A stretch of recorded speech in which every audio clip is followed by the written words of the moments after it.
The Russian pilot saw the Typhoon on his sensors and didn't flinch. On paper, the Su-35 had the advantage. More thrust, wider wings, brute force agility designed to dominate a close fight. This was supposed to be Russia's arena. But something was off. The Typhoon wasn't rushing, it wasn't turning hard, it wasn't trying to prove anything. Instead, it was waiting. In the seconds before the merge, British controllers noticed a small but critical detail. One timing window the Su-35 couldn't close, no matter how powerful its engines were. The Russian jet was fast, it was aggressive, but it was reacting. And in modern air combat, reacting is how you lose. Because while the Su-35 relied on raw power, the Typhoon had already decided when the fight would happen, and that decision changed everything. The moment the two aircraft were assigned to the same airspace, everyone involved understood what the comparison would become. This was not a routine intercept or a scripted exercise designed to flatter both sides. It was a quiet, professional test between two very different philosophies of air combat: Russia's belief in overwhelming performance and Britain's obsession with control. The Su-35 entered first, high and fast, its profile unmistakable. Long wings, massive control surfaces, engines built to pour out raw thrust. Russian doctrine favored presence. The jet was meant to be seen, felt, and respected before the fight even began. Its pilot flew with confidence, adjusting altitude aggressively, bleeding and regaining energy as if daring the airspace to challenge him. The Typhoon arrived differently. British controllers brought it in clean, measured, and deliberately late. Not because they were behind, but because they wanted to be. The jet held a position that looked passive on radar, almost conservative, sitting just outside what most pilots would consider optimal engagement at range. To an outsider, it might have looked like hesitation. It wasn't. Inside the Typhoon cockpit, the pilot wasn't watching the Su-35's raw speed. He was watching time. Time between sensor updates, time between heading changes, time between power adjustments. Every maneuver the Russian jet made left a rhythm behind, and the Typhoon's systems were quietly mapping it. On Russian displays, the Typhoon appeared exactly where it was expected to be. No sudden jumps, no dramatic altitude changes, no aggressive nose pointing. That was the problem. Because British doctrine had learned something hard over decades of NATO exercises, the most dangerous aircraft in the sky is the one that looks boring. As the distance closed, the Su-35 pilot began shaping the fight the way he'd been trained to, forcing the geometry toward a high-energy merge, wide turns, confident nose authority. A subtle show of dominance meant to push the opponent into reacting. Russian training emphasized pressure.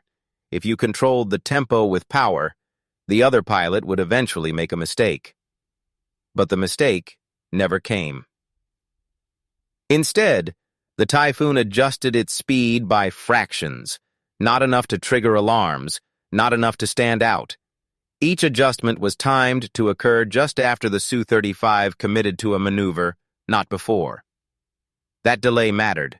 It meant the Russian jet was always one step into a move before realizing the geometry had shifted. Back in the control room, British officers noticed it first. The engagement timeline wasn't compressing the way it normally did. The Su-35 was burning energy faster than expected, not because it was slow, but because it was constantly correcting. Small corrections, frequent corrections, invisible drains that only show up after several minutes. The Typhoon, by contrast, looked almost untouched. Its fuel state remained stable, its altitude changes were minimal, its turn rates were conservative. Yet the spatial relationship between the two jets was tightening in Britain's favor, second by second. This was the quiet phase of the fight, the phase most people never talk about. No missiles launched, no dramatic turns, just timing. Timing in when to climb. Timing in when to accelerate, timing in when not to do anything at all. By the time the Su-35 pilot realized the engagement wasn't unfolding on his terms, the Typhoon had already positioned itself for the next phase. Not the fastest phase, not the flashiest, the decisive one. And that realization came too late, because the fight had already been scheduled, and Britain was the one who chose the moment. The shift began so subtly that, for a moment, even the Russian pilot didn't register it as a change in control. The Su-35 was still faster. It still climbed harder. On the surface, nothing had been taken away from it. But the engagement clock was no longer running at Russian speed. Every time the Su-35 adjusted power, the Typhoon responded not by matching it, but by anticipating the consequence. When the Russian jet pitched up to regain altitude, the Typhoon didn't follow. It flattened out, letting gravity do the work the Su-35 was spending fuel to fight. Seconds later, when the Russian pilot leveled off, the Typhoon was already there, calm, stable, waiting. Inside the Su-35 cockpit, the fight felt strangely unfinished. The British jet refused to commit. It hovered just outside the zone where Russian doctrine expected an opponent to either attack or disengage.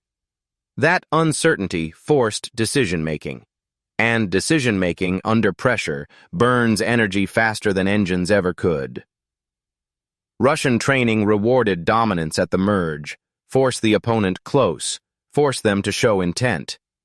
But the Typhoon never gave that satisfaction.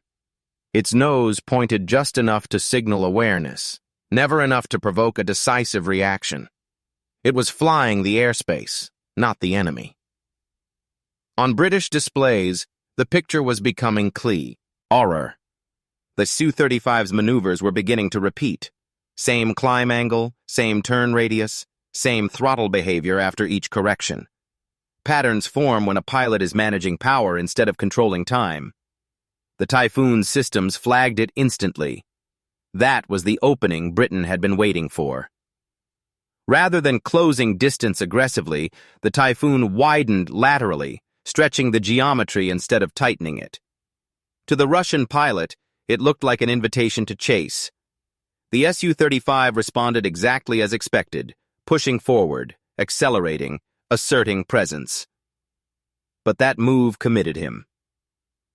The moment the Su-35 surged, the Typhoon altered altitude by a narrow margin, just enough to change the engagement plane. It wasn't a defensive climb or a hard turn. It was a positional adjustment timed to land between the Russian jet's sensor refresh cycles. For a brief instant, the Su-35's advantage meant nothing. The Russian pilot still had power, still had authority, but the alignment was wrong. The Typhoon was no longer where it should have been based on the last update. Not lost. Not vanished. Just offset enough to force recalculation. In the control room, British officers leaned forward. This was the moment where raw performance either reclaimed control or exposed its limits. The Su-35 corrected, pushing harder, tightening the turn, bleeding energy to reassert geometry. The Typhoon didn't respond immediately. It waited. Let the correction finish. Let the commitment lock in. Then, and only then, did it move. Not with speed, but with timing precise enough that the Russian jet found itself chasing a decision it had already made, while Britain was acting on one made seconds earlier. By the end of the phase, the Su-35 still looked dominant on paper, faster, stronger, louder. But in the airspace between them, control had quietly shifted. And the Russian pilot, it hadn't yet realized just how much ground he had already lost. By now, the engagement no longer felt like a test of aircraft. It felt like a test of patience. The Su-35 was doing everything it was designed to do. It accelerated cleanly, held high angles without complaint, and muscled its way back into favorable positions whenever the geometry slipped. Any single snapshot would have suggested parity, if not advantage. But snapshots don't win air battles. Sequences do. The Typhoon pilot understood that if the fight ever became a pure contest of strength, Britain would be playing the wrong game. So instead of compressing the engagement, He stretched it, turning minutes into pressure. Each cycle of maneuvering forced the Su-35 to spend a little more energy to achieve the same result, while the Typhoon spent almost none. Inside the Russian cockpit, workload was rising. Not dramatically, not enough to trigger alarms, just enough to demand attention. Power management, angle of attack, closure rate, all normal tasks, but too many of them, too often. The Su-35's strength became its obligation. To stay dominant, it had to keep proving it. The Typhoon never asked to be proven against. As the distance oscillated, the British jet began exploiting something Russian doctrine rarely emphasized: delayed commitment. Instead of responding instantly to maneuvers, the Typhoon waited for the second move, the correction that followed instinct. That was where the Russian pilot became predictable. Every time the Su-35 pushed to reassert control, the Typhoon shifted position just after the correction, not during it. That timing created a lag the Russian pilot could feel but not quite explain. The British jet wasn't outmaneuvering him, it was outlasting his decisions. On British systems, the picture was unmistakable. The Su-35's energy profile showed increasing variance. Peaks were higher, troughs were deeper. The aircraft was powerful, but it was no low. Anger smooth. And smoothness, in air combat, is control. The Typhoon, by contrast, looked almost clinical. Speed changes were minimal. Altitude adjustments were deliberate. The jet appeared to glide through moments where the Su-35 fought to hold them. Then came the telltale sign. The Su-35 pilot began tightening turns earlier than before. Subtle, instinctive moves meant to deny space. That was not dominance, that was concern. It meant the Russian pilot no longer trusted the timeline to favor him. The Typhoon sensed it immediately. Rather than press the advantage, the British jet eased off, widening again, resetting the geometry. It was a calculated denial, refusing to give the Su-35 the close, explosive engagement it was built for. Each reset drained more energy from the Russian jet, both physical and mental. Back in the control room, the tone shifted. This was no longer an even comparison. The data showed it clearly. The Su-35 still had power, still had speed, still had the ability to force a fight. What it no longer had was initiative. The Typhoon had turned timing into a weapon, one that didn't show up in brochures or thrust charts, and as the next phase approached, the margin for error was shrinking. Because once timing becomes decisive, there is no maneuver powerful enough to take it back. And the Su-35 was running out of time to realize that the fight had already moved beyond strength. The moment of truth did not arrive with a dramatic turn or a sudden burst of speed. It arrived with hesitation. A fraction of a second where the Su-35 pilot expected the Typhoon to move, and it didn't. That pause mattered. The Russian pilot had reached the edge of what raw performance could guarantee. His aircraft still responded instantly, still climbed hard, still rolled with authority. But the engagement had narrowed to margins so fine that instinct was no longer enough. Every choice now carried consequence, and hesitation, however brief, created space the Typhoon was waiting to occupy. When the Su-35 finally committed, pitching aggressively to force the merge, the Typhoon didn't mirror the move. It slipped diagonally across the engagement plane, trading altitude for position, arriving not where the Su-35 was aiming, but where it would be next. For the first time, the Russian pilot lost the sense of leading the fight. The Typhoon was no longer reacting late. It was arriving early. British systems fused radar, off-board cues, and timing models into a single, stable picture. The Su-35's options were collapsing into narrower windows, each one demanding more energy to exploit. The Russian jet had power, but power requires commitment, and commitment had become predictable. As the distance compressed, the Su-35 attempted to force resolution, high G inputs, tight nose authority. a move designed to end the uncertainty by dragging the Typhoon into a close-in contest. It was the right choice, on paper. But the Typhoon never accepted. Instead, it adjusted just enough to deny alignment, staying inside the engagement envelope without ever crossing into the Su-35's preferred solution. The Russian pilot could see the Typhoon, could sense it, but could not lock the geometry long enough to capitalize. Back in the British control room, no one spoke. They didn't need to. The data told the story clearly now. The Su-35's energy curve had steepened. Recovery windows were shrinking. The jet was still dangerous, but it was no longer flexible. The Typhoon, meanwhile, looked unchanged. Fuel steady, angles conservative, decisions deliberate. The fight had inverted. The aircraft with less raw power now controlled the engagement. The aircraft built to dominate had been forced into chasing outcomes it could no longer dictate. And in modern air combat, once you lose the ability to decide when the fight ends, you have already lost far more than position. The decisive phase was approaching, not because Britain was stronger, but because Britain had waited long enough for timing to outweigh power. And the Su-35 was about to learn what happens when strength arrives a second too late. By this stage, the engagement had become brutally simple and brutally unforgiving. The Su-35 no longer had the luxury of shaping the fight. It could only try to end it. Every maneuver now carried urgency, not strategy.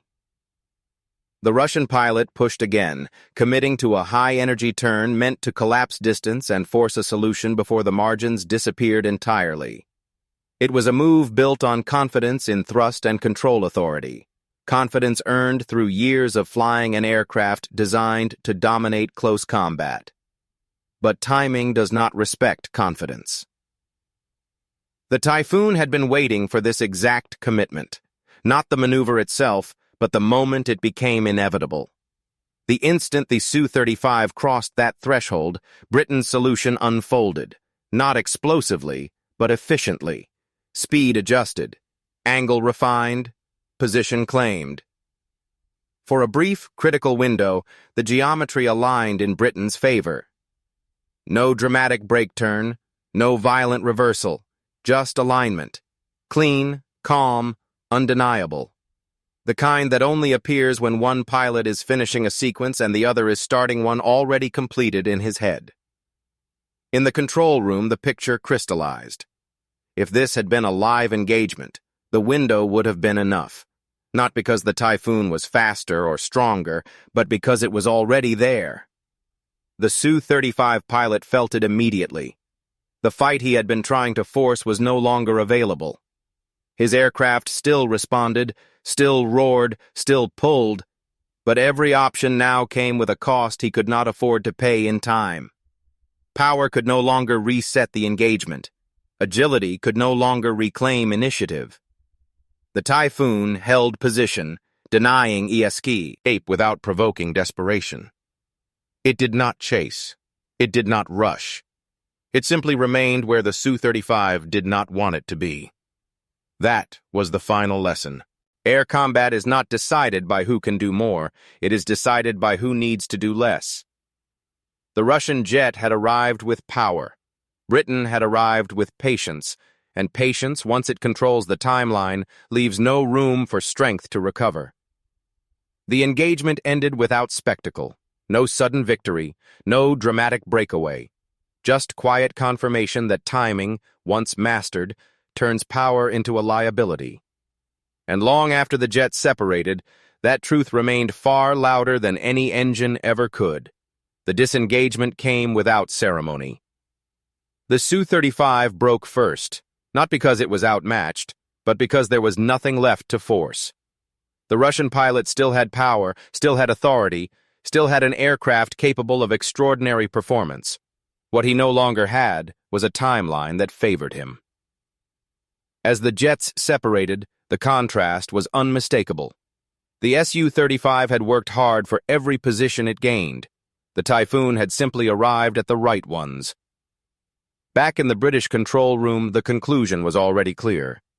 No one spoke about thrust, or turn rates, or airshow maneuvers. Those numbers had never been the point. What mattered was control, of distance, of decision-making, of when pressure was applied and when it was withheld. The data showed it plainly.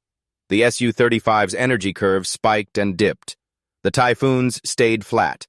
One aircraft demanded effort to stay dominant. The other made dominance unnecessary. That difference defines modern air combat. Power wins moments. Timing wins fights. The Russian jet had arrived ready to impose its will. Britain had arrived ready to wait. And in the air, waiting, when done deliberately, becomes a weapon stronger than speed or strength. Long after the aircraft landed, that lesson remained, not as a headline and not as a boast, but as a quiet reminder shared among professionals. The most dangerous pilot in the sky is not the one who moves first, but the one who decides when everyone else has to. If you enjoyed this breakdown, subscribe for more real-world air combat stories where tactics, not hype, decide the outcome. And let me know in the comments, power or timing, what really wins the fight.